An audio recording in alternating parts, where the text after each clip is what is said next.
Hello there, Entrapped. Mr. Poopy Butthole here, and I got another MTG video for you beautiful mofos today. Today we are going to be playing It's a Jersey Thing. It's a Jersey Thing is a deck about abs, no shirts, and Simic Ramp foodness. Let's go with that. So this is a deck from Lucas Berthold. It is the deck that he's going to be using to compete in the MPL. The deck lists are available in the Spike subreddit in case you guys want to check them out. I wanted to take this deck and give it a spin in a live recording because I haven't really showcased any Simic food shenanigans as of yet. There's a reason for that. Honestly, I'm more drawn to the Golgari and black-based version of food decks. I'm not really the biggest fan of Akko as a card because he's a fun card to play with.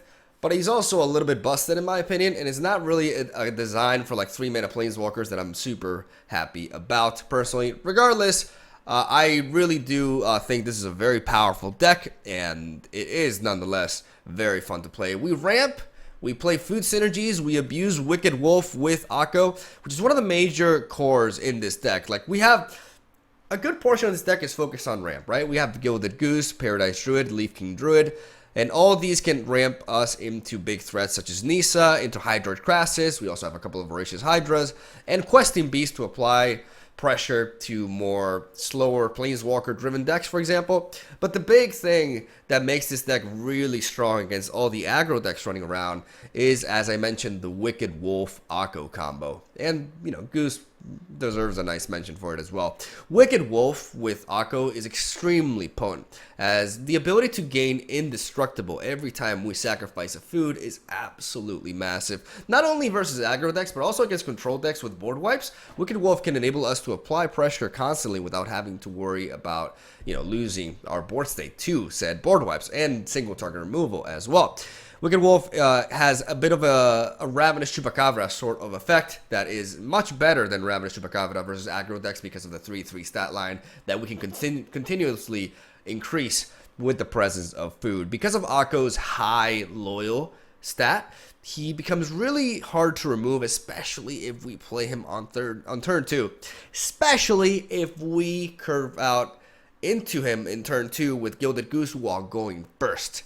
That is just when this guy is just absolutely disgusting and, very sexy, but absolutely deplorable. It is just really, really toxic in a way. Like, turn 1 Gilded Goose and turn 2 Akko when going first is, what a lot of people are complaining about is standard right now, and for, for some good reasons. But nonetheless, this synergy is very strong. And Wicked Wolf is a card that I didn't really give too much credit at first when I saw it, being revealed and such. And it's turned out to be amazing and really does put in the work in this deck. And it's perhaps secretly the MVP of this build, as the rest of the deck is pretty straightforward in that sense. The sideboard is comprised of Veil of Summer, Disdainful Stroke, and Negate as a 3 of each for Fires of Inventions and other decks. Even though they do run Teferi Time Raveler, if we can deal with Teferi Time Raveler, these cards are very crucial. And also all sorts of slower matchups in which we can utilize counter spells to kind of like put them in check. Return to Nature, really solid, really flexible, can be good to destroy Fires of Invention, can be good to deal with Great Hanja, and it can also be a good counter to other stuff, like even Night decks, for example, with the Midnight card that brings back a card from the graveyard, or against Dance of Mans. Against Esper Dance of Mans, this card is extremely strong because it can also stop Dance of Mans from returning, like a Doom Foretold, for example. We have an extra copy of Jarvo for more creature-based / aggro matchups because the 3-mana 4/4 is really good. And if we play more strong stuff on the board, like Hydroid Crassus and Voracious Hydra, he becomes even better.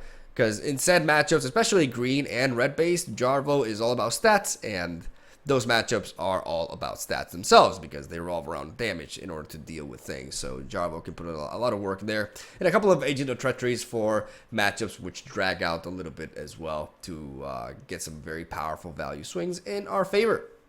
And that is the deck list right there. Like I said, pretty straightforward. It's Simic Ramp with food synergy, but it's very, very competitive. And in case you are a fan of the ramp playstyle, more so than I am personally, then you should definitely try this deck out. And I really implore you guys to check out today's gameplay because it is really intense And I face some really strong opponents with some very powerful decks, and it leads to some very, very interesting best of 3 series. We got some nice competitive Magic in today's video, and hopefully you guys are fond of that. And I'll stop talking. I'm Soul Day. Thank you for watching. Subscribe for more daily MTG content. And I'll see you guys tomorrow. Yay! 3 mana broken Planeswalkers. Seriously, like, Akko, I knew I was going to get around to playing him eventually, but I guess I wasn't as excited as other people because, you know, once I saw him in action in the early access streamer event, he just kind of, like, reeks to Fairy Time Raveler to me. It's just another busted 3-mana Planeswalker, like Narset too. To be fair, I play quite a bit of Narset because I love her in the Grixis deck. So I may be a little bit of a hypocrite there. I mean, to be fair, if you play a card, it doesn't mean you have to like it, right? But the thing about Akko, man, is just that it's not really about what he does. It's about the fact that he has such a high loyalty. Like the fact that you can play him potentially at turn 2 with the Goose and have a 6 loyalty Planeswalker that will eventually just net you a lot of value regardless of what he's doing. That's the kind of thing that I don't know. I'm not too... I just wish we had more Chandra's Acolytes of Flames, basically. I'm going to keep this in. For obvious reasons, I have one Once Upon a Time in my hand, and magically, it is in my opening hand, so obviously we keep this. I'm going to drop the Breeding Pool. I'm going to wait for my opponent. I'm obviously not going to reveal the fact that I have Once Upon a Time in my hand. I want to see what my opponent has, in case that may change my selection of cards here. Though I could have picked up a Goose if I went for it immediately. That's something to consider. I already have a Wicked Wolf in my hand. What I don't have is a Questing Beast, so I am going to take the Beast. And I'm going to drop a Paradise Druid over the Leaf King Druid, because it has hexproof, which means the odds are we are going to be able to curve out into Questing Beast and start smacking our opponent in the face. They look like 3 grandpas. It's like a grandpa snake. Papa Snack, I'm gonna call him. Papa Snack goes face. Papa Snack survives Deafening Clarion. Papa Snack is the best. I could play Wicked Wolf, but I think I should just drop a Leaf King Druid, to be honest.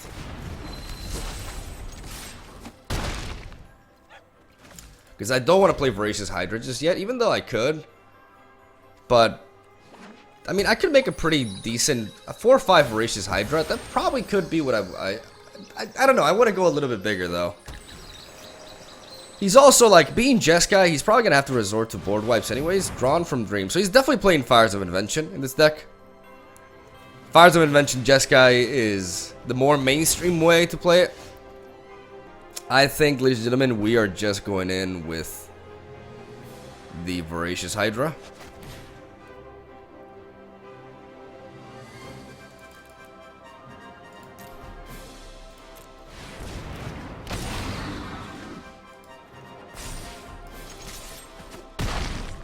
As a 6/7, you know, pretty worth it. Even if my opponent has the... Okay, Fires of Invention. This is spooky because we could get.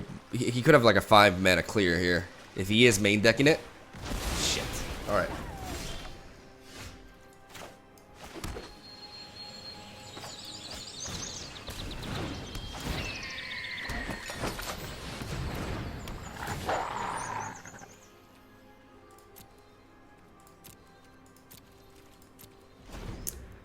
Time wipe. Really shut us down here. Now our opponent has some very big power plays to make, and we are going to definitely struggle. Depends on what he has in his hand, of course, but I guess we did not apply. Maybe I should have gone with the... Okay, Skargan Hellkite. All right, that's interesting. Jesus. Oh, mama.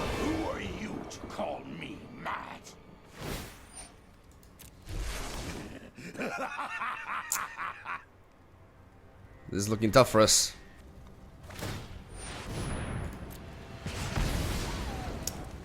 This is looking rough. It's a little bit late for Akko, unfortunately.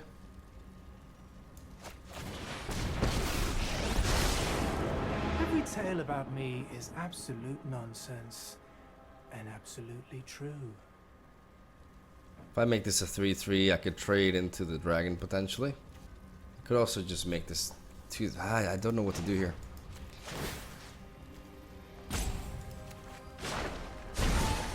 I invite you to change your ways.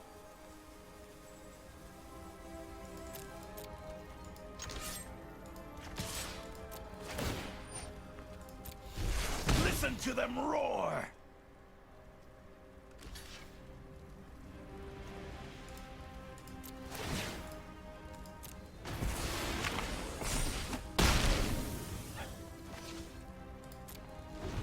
Well, I could do it this way. Unfortunately, my Akko is as good as that. Even though he needs to attack with 2 of them, right?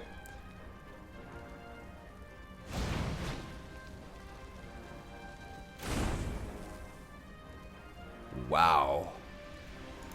In a best of 3 deck, really? Okay, this matchup is over. We got pretty wrecked.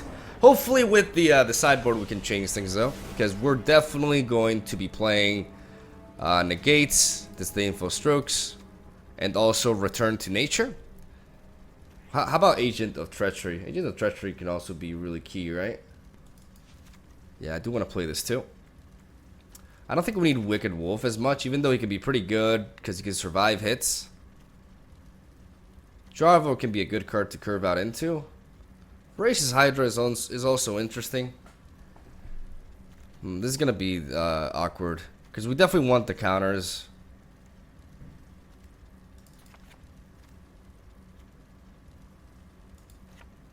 I think we can take out the Wicked Wolves.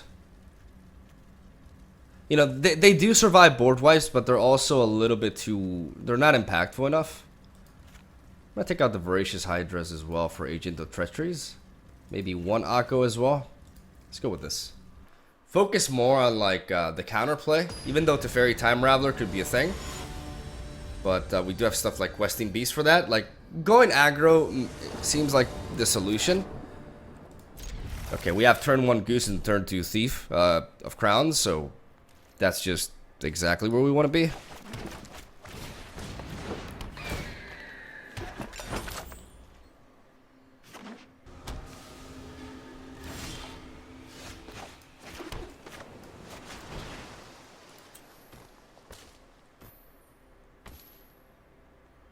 Doesn't really matter. Just making sure. Those blind to tyranny. We can play the food token, and this can enable us to ramp into Nisa in a couple of turns.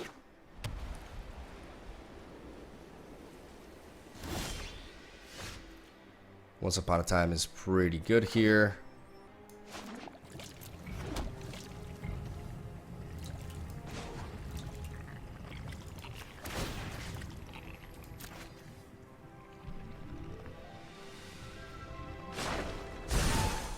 Oh dear.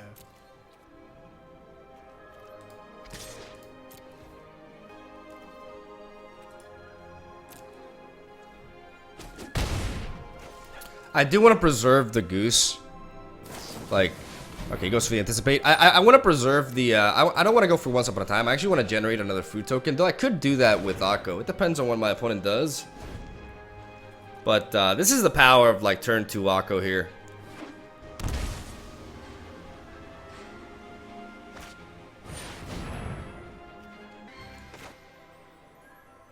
I could create another food token instead of going for Once Upon a Time, but Once Upon a Time enables me to...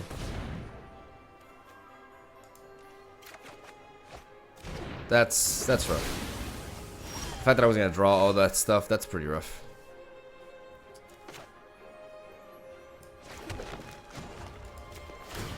I think a little merriment is in order. Once Upon a Time, you really ruined me there. It would have been nice, so nice to have a counter spell, especially for like a Fires of Invention coming in now. God damn, dude.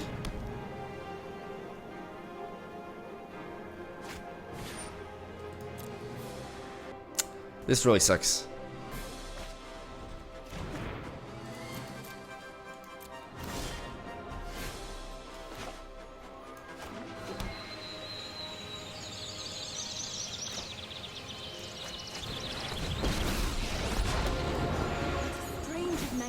ancient world. Rise, my elemental friend.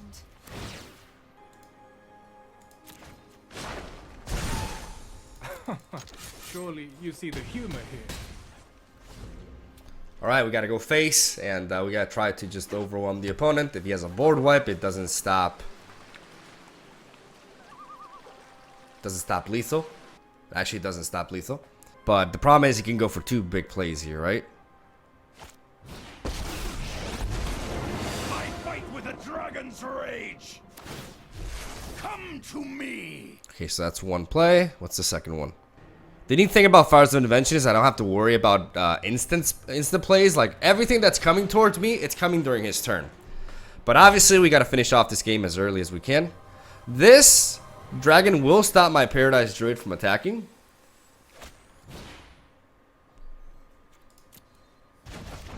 Okay, the Aether Gust, that's it. He has the castle, but that's it. If we can find lethal here, we're good. And I can just turn this into a 3-3, attack with all them, and then we have it.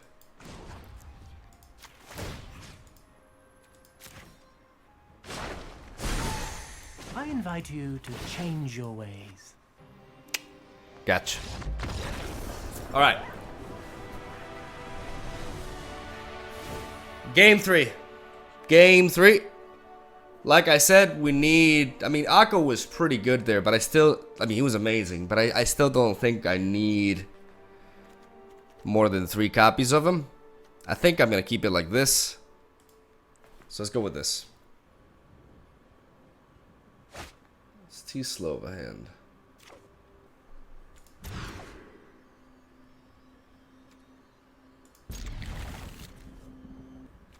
I'm going to drop the agent for now. This hand is not much better, but at least I have the answer.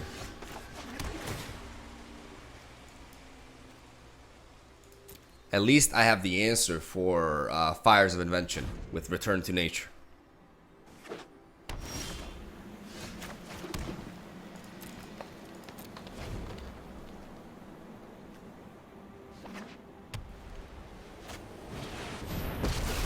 Unless he has the Fairy Time Regular. Trust me. Thank me later. Let's try this.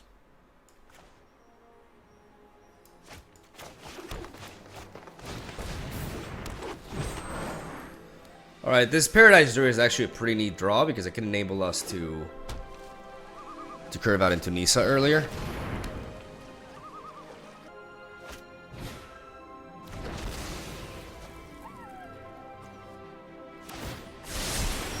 I've got it.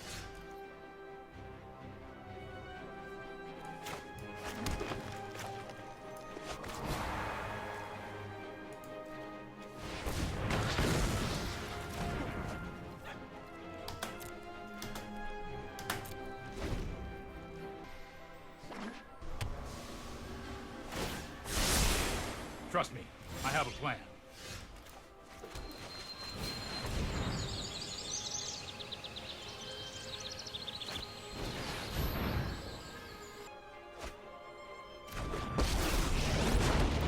Seek shelter in my stewardship.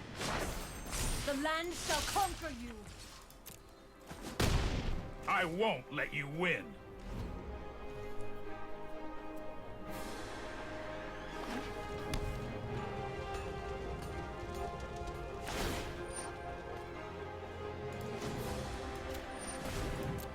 That's more like it.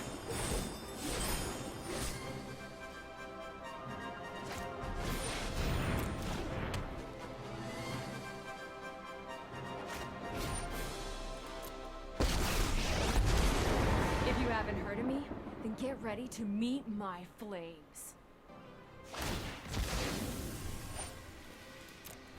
Glad I could help with your not being on fire problem.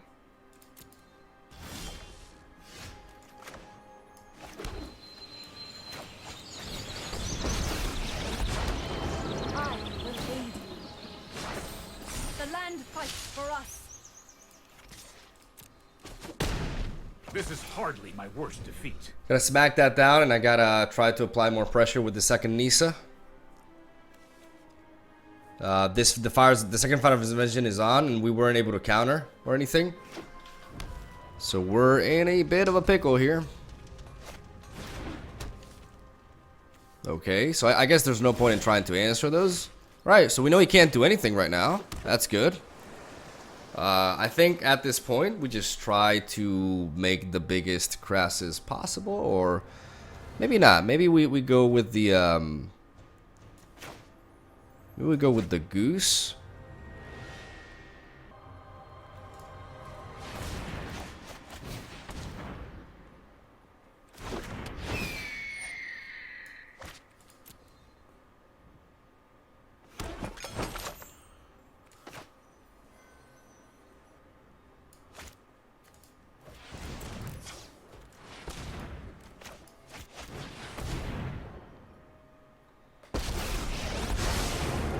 Walk with me, sing with me. I will enlighten you.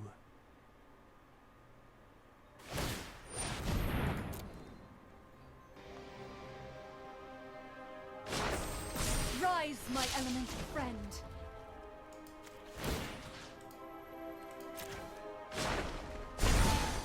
Let's broaden your existence. Put him on the clock.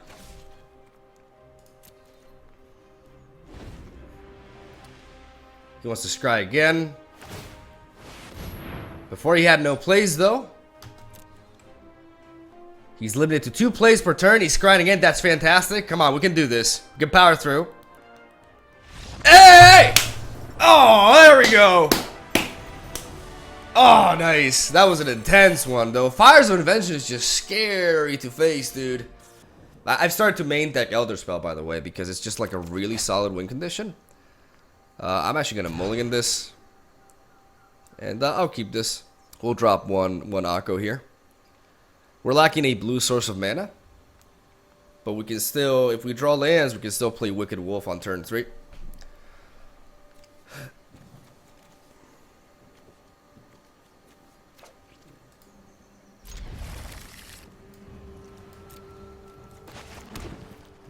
But we have to draw. I mean, we have 25 lands in this deck, but we could get screwed. We could easily get screwed. I don't want to keep the original hand, because even though I had 3 lands in that one, I had no ramp, and none of the 3 lands were blue, right? So this gives me the opportunity to, like I said, ramp into Wicked Wolf potentially.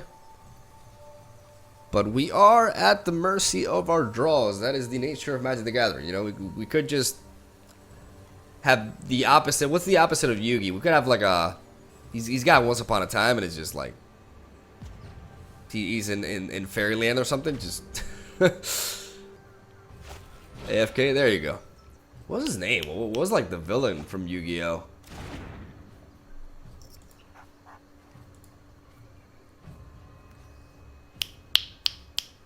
Dude, fuck me. I'm actually gonna Google this. Bakura. I was gonna say Sakura. Fuck me. Alright, let's go Leafkin Drain. We draw into another Leafkin Drain. Not really what we want to see. Because we want to see lands, not more ramp. Because this is kind of redundant. Okay, Gruul. We're facing Gruul. I really need a land here. Oh, thank God. I had to really grunt it.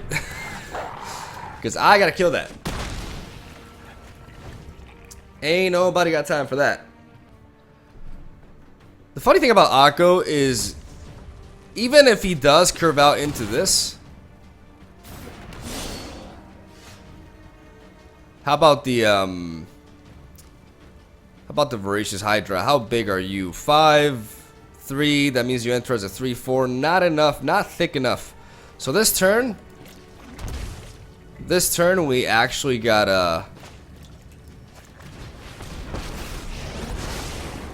Revel with your king, wild and sovereign, and one bite, and all your cares are gone.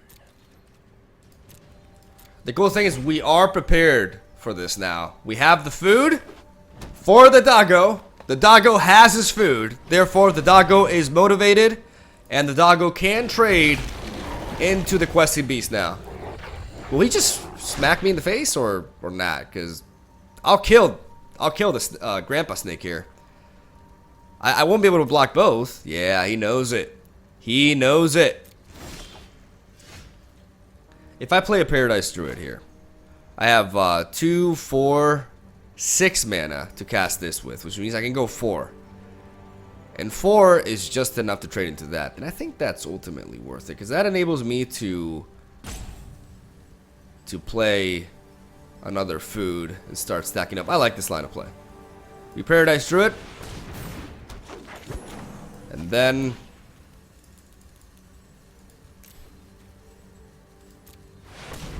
we auto pay with this.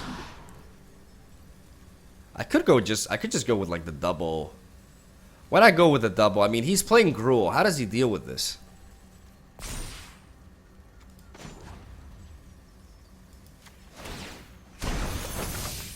Welcome to the feast. Why not just do this? Why not just make the thickest Hydra of them all? Like, he's got 2 4/4s. We can handle that though. Alright, he adapts. He can block the Hydra now though. Maybe I could have built up for the Hydra even more. I can't steal anything with Akko, so I just gotta keep building him up. I mean, the more food tokens I make, the bigger I'll make the Wicked Wolf, right? So we're pretty good right now. We are top decking, but we have a lot of mana, so if we top deck into like a Hydroid Crassus here, we're in a very solid position. Goose also works, you know, more food. I don't really need, I mean, I could just tackle this though.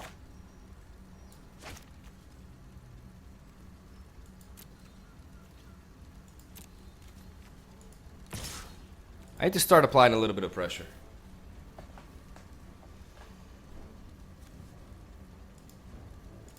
I'm gonna chow down to get 4 damage on my opponent.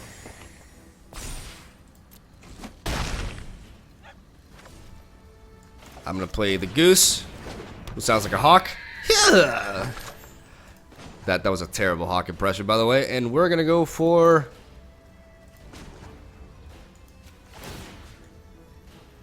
no. I mean, this has Death Touch, but am I really that concerned about it?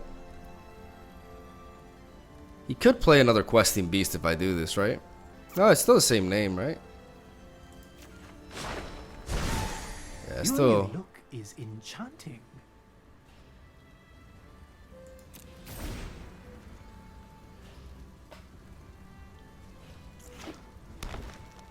Just slowly but surely weaken him. I mean, if we apply the same ability to either of these two, we'll actually be buffing the Growth Chamber Guardian, so we don't want to do it on that.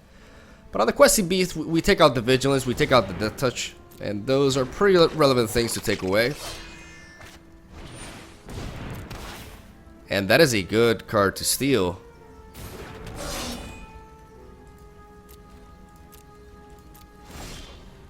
Ooh, there she is. You can tap, Together,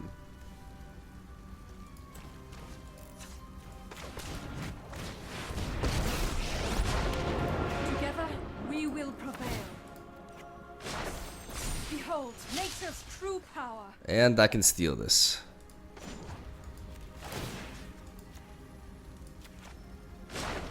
What's mine is yours, and yours is mine. Let's attack with the wolf again. Yeah, shut down, baby.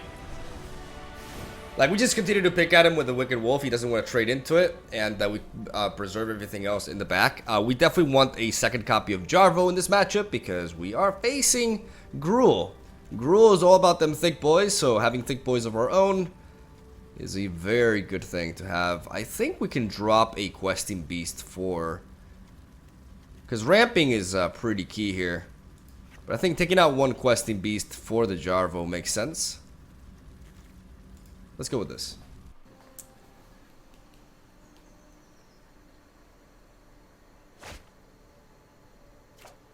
There's a thing as too much ramp, and I think we're looking at it. That's better.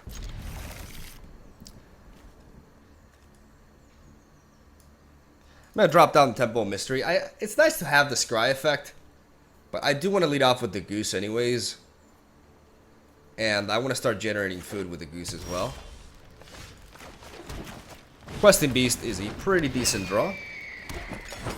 Especially considering our opponent had no turn 1 play. No Pel Collect or anything like that. We could very easily see a Growth Chamber Guardian here. Or a Shock. Our opponent can just Shock here.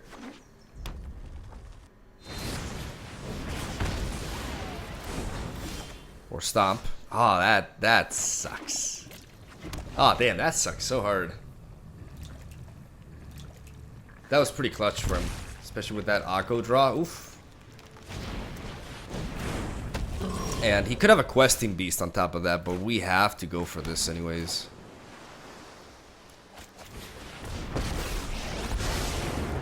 I'll shear the wool from your eyes and spin you clarity. I invite you to change your ways. We need this this 3/3 as a blocker. Oh man. That's tough. That's actually like that's exactly what he needed there. Alright, Akko's dead. I repeat, Akko is dead.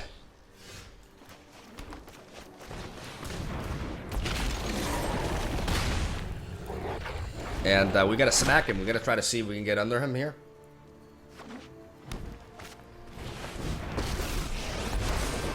Let's kick this madness into high gear. Oh, I wish you could see your face when I. No Dom, no second Domri's ambush. Are you serious? Oh, okay, a lava coil. Well, that's just as bad. That is just as bad. We gotta go Nisa. I will protect the virtue of this world. Be wary of the ground you walk on. I need to hit Domri, I'm starting to get miffed now. so he can't fight the Crusher Giant into our island here, and I can potentially get a very big Hydrate Crassus. It depends on what he has left in his hand. If he has like a Oh, I'm sorry. a Questing Beast, then we're just fucked, honestly.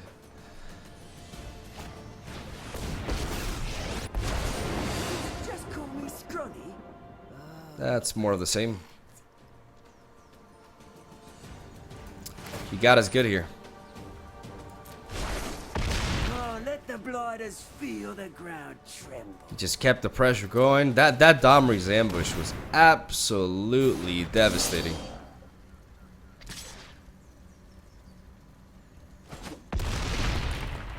I am in need of rest. And now we don't have enough for Nisa. He's got us. GG. On to game 3. That was a devastating opener. The Bone Crusher Giant denying our Goose, and the Domri's ambush was... That's what really killed us. That's what really murdered us there. I'd like to go back to Questing Beast now that I'm on the... even though it dies to, like... The problem is it dies to Lava Coil. It dies to Lava Coil. It's too devastating. Alright, Goose into Akko. Auto keep. Auto keep. This is a busted opener. This is the dream. And because we're going first, he can't even... Like, he needs a Shock to stop this. The Stomp won't be enough because it's too slow. It just goes to show just how relevant it is to go first in Magic. This is nutty. This opener... This is the reason why this deck exists. Like, this turn 1 Goose and then turn 2 Akko. Are you serious? Yeah, he has a Shock. He has a Shock, ladies and gentlemen. What you gonna do? I don't think we need another land there. We already have 4.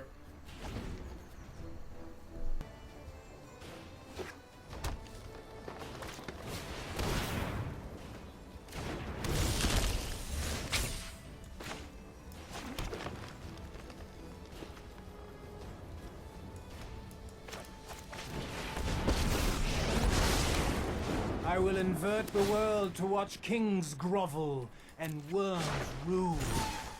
Let's broaden your existence. Well, then play Akko and have that in the back.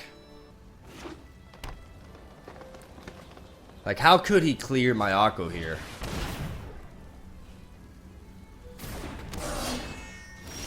Alright.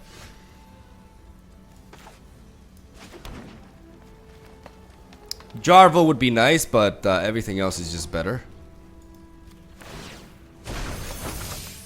It's not poisoned. Trust me. I would, however, love to play Jarvo. Because I would like to have protection. I would like to have protection from...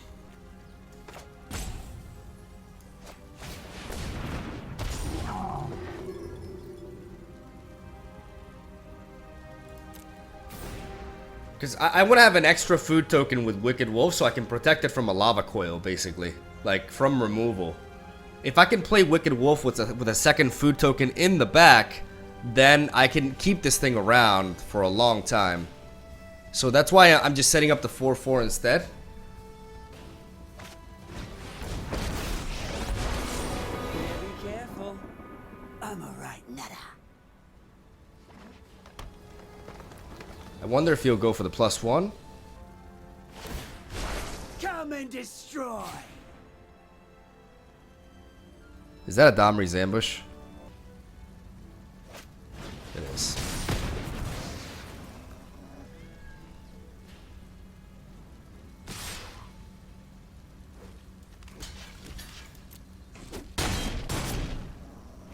You're blind to your folly. If I play this, we get 6 mana, which means we float 1 more mana. It's still not enough. I still need to play the... This becomes a 4/4. Okay, this is very important turn here. If I go for the Wicked Wolf, but then it taps, so it doesn't protect against that.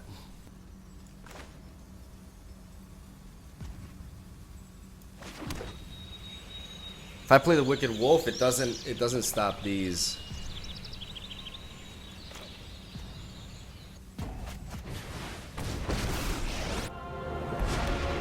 Through this land, we are all connected. Harness the elements.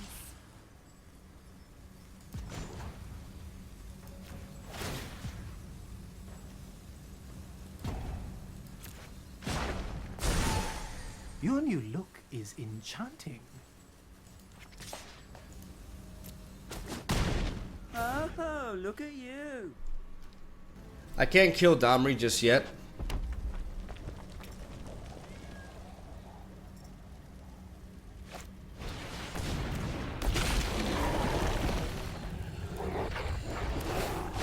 I was raised by wolves. Though, they might have also just been big dogs. Is that another Domri's ambush? Are you serious? This guy, he top decked it again.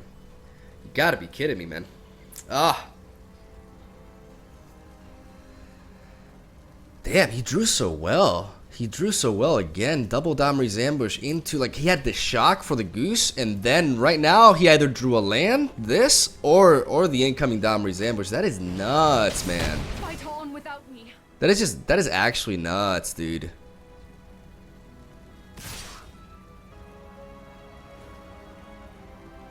I could trade these two into that. I lose. Okay, so I create a food. I kill this with the Wicked Wolf, and then I kill off that. Because it still has vigilance. So I can kill off Domri. I can weaken him.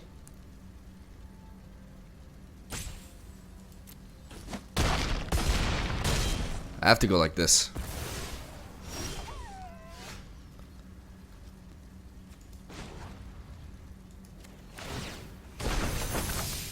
Welcome to the feast.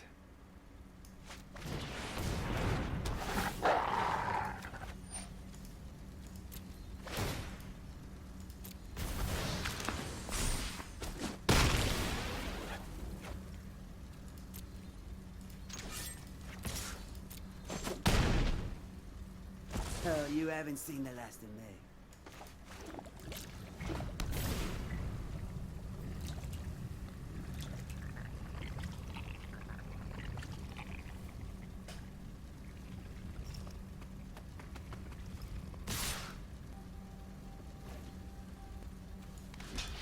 This has trample, which means it'll deal 2 damage to me anyways.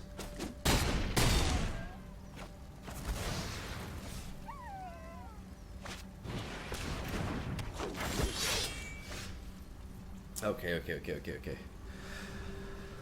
Oh man, his draws were so strong, but now at least his top deck there was a little bit weaker. I can create a food token here.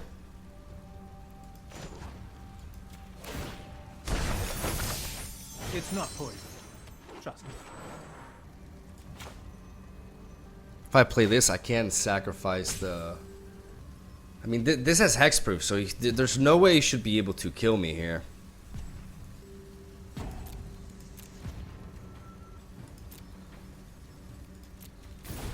Because the Paradise Druid has hexproof. That's everything.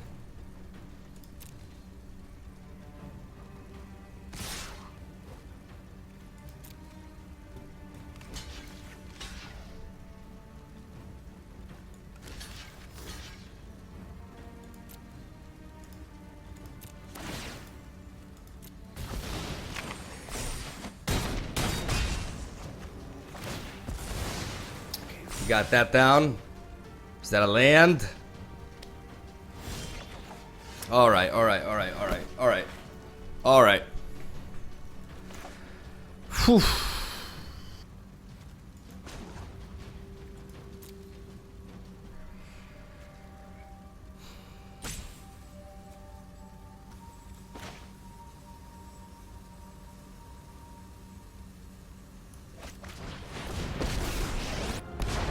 Witness the ties that bind us all. The land shall conquer you. I could make this, but I'd rather just make a food token. I should have. Experiment is in order. I made a mistake. I made a mistake. I should have had 2 mana to be able to. I should have gone for a forest, so I could tap for the food to gain 3 life. This could cost me the game.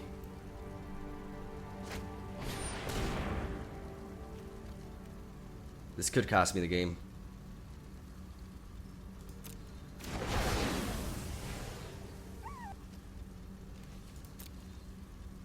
Okay, if he had lethal.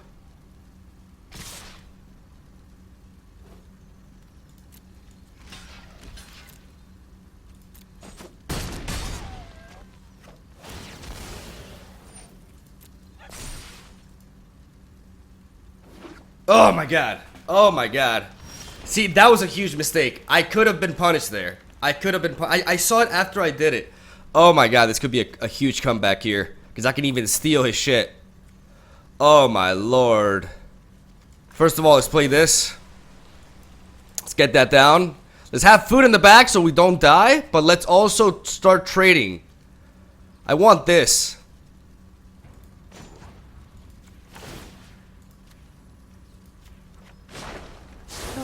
Loyalty is fickle and fragile.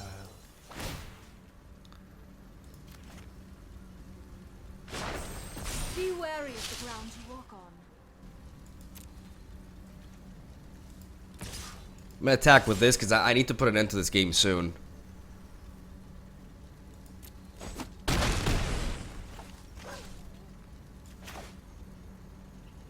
He could top deck a Skark and Hellkite too. I think I shouldn't have traded that.